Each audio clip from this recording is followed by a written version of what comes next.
bonjour à tous, nous sommes à Saint-Laurent-de-Cuves dans la Manche, devant l'atelier récemment agrandi de la charcuterie Le Forger pour un nouveau reportage un temps d'avance diffusé sur mysefia.com. La boucherie-charcuterie du village née dans les années 50 a bien grandi. Aujourd'hui, c'est une charcuterie moderne dirigée par Olivier Le Forger, le fils des fondateurs. Une trentaine de collaborateurs concoctent ici jambon, jambonneau, poitrine, pâté, boudin blanc et noir et rôti dans un esprit, vous allez le voir, artisanal, dans le respect des recettes originelles, mais en grande quantité. L'entreprise a réalisé un chiffre d'affaires de 6,7 millions d'euros pour un volume de production de plus de 1000 tonnes par an. En 2022, l'entreprise a consacré 1,3 million d'euros pour cette extension. Ici, vous l'avez compris, le goût, la qualité, le savoir-faire humain prime. Illustration avec Olivier Le Forger, le dirigeant, et Jean-Charles Thomas, le responsable fabrication.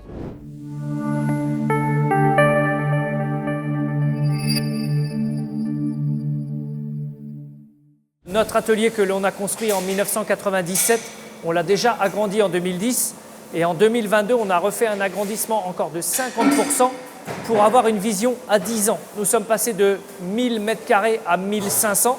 L'agrandissement ne change rien à la nature de nos recettes. C'est exactement les recettes initiales, on ne fait que dupliquer la quantité. Ça nous permet d'avoir toujours la même fidélité gustative et de présentation. On revendique l'aspect artisanal de nos fabrications parce qu'on travaille par recettes successives et pas sur des recettes en ligne. Ça permet aux collaborateurs d'avoir une diversification d'activités dans leur journée de travail. Ça évite la redondance et la pénibilité.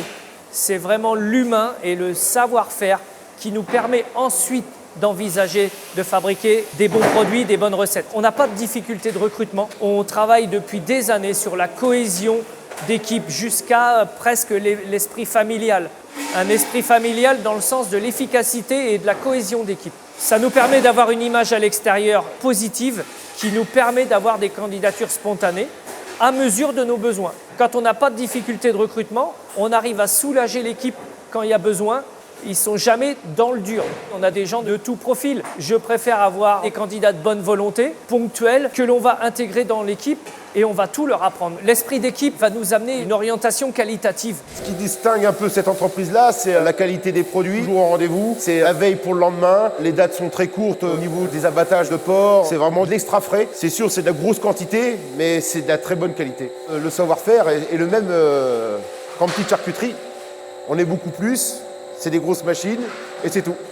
La cuisson au bouillon fait que l'on recuit chaque jour les protéines de viande et c'est ça qui donne le bon goût du produit. Exactement comme un bœuf bourguignon que vous allez recuire chaque jour qui va être de jour en jour meilleur. C'est tout simplement parce que vous renouvelez la cuisson et vous amenez du gustatif à force de cuire.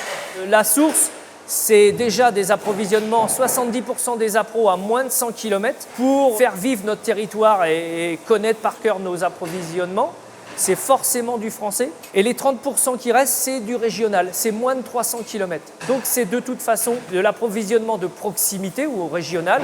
On ne travaille jamais de produits congelés.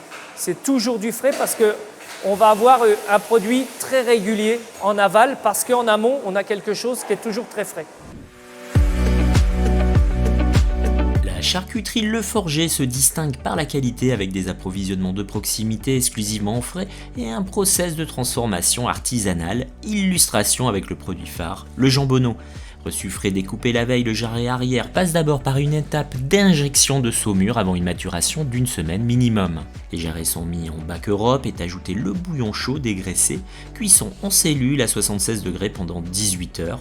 Le bouillon est pasteurisé à 90 degrés en marmite. Ce jus de viande est la marque de fabrique de la charcuterie.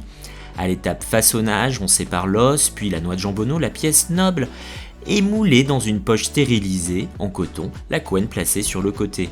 Puis intervient refroidissement rapide à moins 15 degrés pendant 45 minutes. Les jambonneaux sont dépochés avant conditionnement sous vide, préparation de commande et expédition en palette multiproduits. On a installé en 2022 et 2023 des générateurs photovoltaïques qui nous permettent pour 20% de notre consommation d'énergie de stabiliser le prix à moindre coût sur 20 ans. La deuxième étape après les générateurs qui appartiennent à l'entreprise, c'est de créer une personne morale organisatrice, on appelle ça l'autoconsommation collective d'électricité, avec des partenaires, des voisins sur 20 km à la ronde. Il y a des producteurs d'énergie, souvent des entreprises agricoles qui ont des grands bâtiments photovoltaïques. Et les entreprises autour, on propose de racheter ce prix-là au-dessus du prix de marché, mais pour nous, en dessous de notre prix d'achat de contrat, pour faire du gagnant-gagnant de proximité. 2023 a été une année où il y a eu 8% de consommation de viande en moins. Et nous avons pourtant réussi à maintenir nos volumes parce qu'on a diversifié, parce qu'on trouve d'autres sources de commercialisation. On reste une petite structure. Je suis assez confiant pour la suite parce qu'on a des clients demandeurs de qualité. Nos produits sont plutôt une niche qui a de l'avenir. Nos perspectives pour la suite, c'est de préparer des produits tout simplement bons, faciles à remettre en œuvre, et puis diversifiés dans leur gamme. Ça va du jambonneau en passant par potentiellement des saucisses cuites avec des plantes aromatiques, jusqu'aux oreilles cuites au bouillon. Et on peut retrouver des goûts d'autrefois facilement avec les nouvelles recettes. Alors que la consommation de viande baisse en France, la charcuterie Le Forger fait mieux que stabiliser ses volumes de vente. Vous l'avez vu, c'est une entreprise engagée, attachée au goût et au bien-être des salariés, qui s'inscrit parfaitement dans la tendance de manger moins de viande, mais mieux. Et pour découvrir une autre entreprise engagée à travers un reportage Un temps d'avance, je vous donne rendez-vous sur mysafia.com.